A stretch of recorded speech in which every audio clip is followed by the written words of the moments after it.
The second word is grace. Zacchaeus experienced grace. He had determination. He recognized that Jesus was just going to be passing through Jericho one time probably.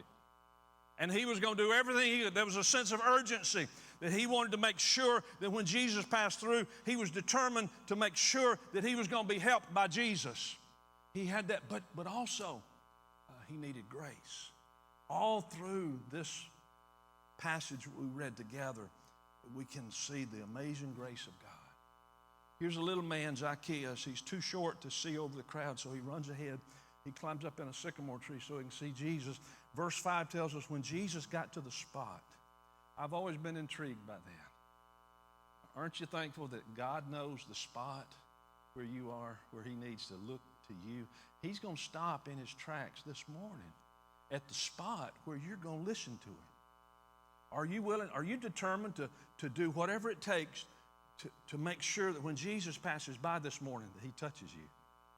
Zacchaeus was there. He was waiting. Jesus stopped at the spot. He looked up, and Zacchaeus experienced grace.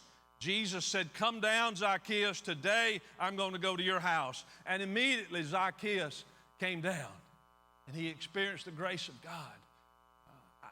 I've wondered before, what is the grace of God? Have you ever tried to define the grace of God? Well, it's something that an infinite, all-powerful God has all of, and we don't have any of it. And if we're going to experience any of that grace that God has, he has to pour it out upon us. Zacchaeus experienced the grace of God. He was never the same. In John chapter 1, John is writing his gospel, and he says in verse 17 that the law came through Moses, but grace and truth came through Jesus Christ. Aren't you thankful for the grace and the truth of Jesus Christ?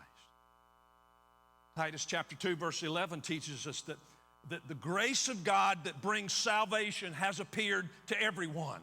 Hallelujah. God's grace has appeared to all of us here at Hearts of First Methodist.